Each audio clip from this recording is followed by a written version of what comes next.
What's up everyone, and welcome back to the channel. My name is Andrew Dahl, and a couple weeks ago I posted a video announcing that I recently just got married, and in that video I talk about how much we spent on our wedding. So if you haven't seen that video yet, be sure to check it out next. But I want to create this video now discussing how we decided to do our finances together. For some people, learning how to do their own finances is hard enough, let alone having to figure out how to combine or split everything with somebody else. So in this video, I'll talk about how we decided to organize our finances and why.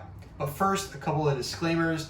My wife has 100% the same decision-making power as I do. And even though this is me speaking on the channel, she has reviewed my script. She just prefers not to be on camera. Also, no matter what we decide between us, someone's probably going to be upset with the way we decided to do things, and that's okay. Just remember that it's better to listen to other opinions than those that are similar to your own.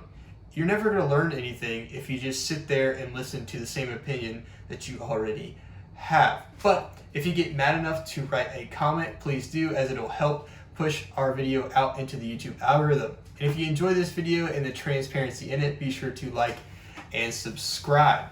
In short, we decided to combine everything. And in this video, I'll break down why we decided to do that and what it kind of looks like, as well as what we had to do to set everything up. Now, I don't only talk about money on this channel, but I do talk about it a good bit. And that's besides the fact that I consider personal finance to be a hobby of mine.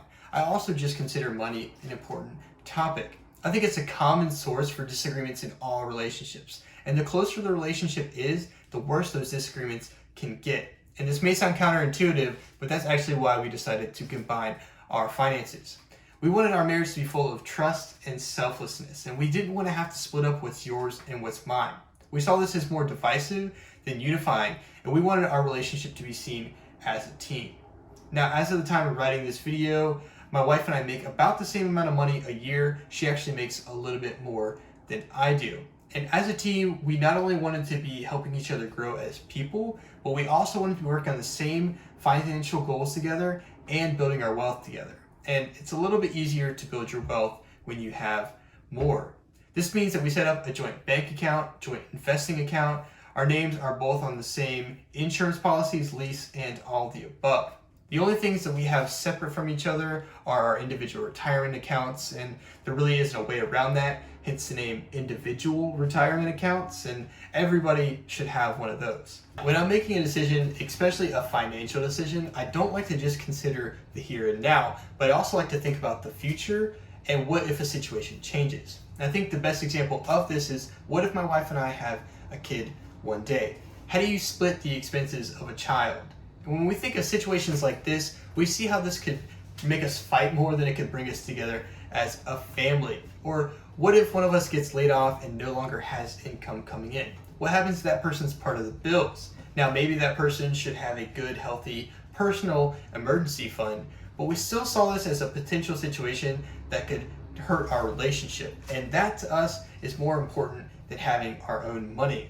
I also just don't want to have to ask my wife to Venmo me for her part of the Spotify Duo account. All right, so just a heads up if you're deciding to have a joint account is that it does take some work up front, but we believe that'll be much simpler over the long run. Now, the first thing you need to do is sit down with your spouse and decide if there will be a name change. Now, no, you don't have to change your name to have a joint account, but if you are changing your name and you want to have a joint account, it's much easier to take care of the name change first.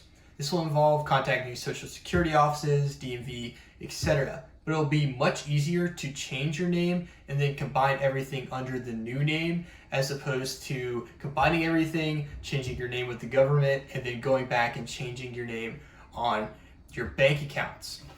Now, after this, it's pretty simple to combine everything. It just takes time. Now, if you're using an existing account and turning it into a joint account, you may be able to do this online, or you may have to actually call up your institution or go into their offices. Each institution is different, so just be sure that you are following their specific instructions.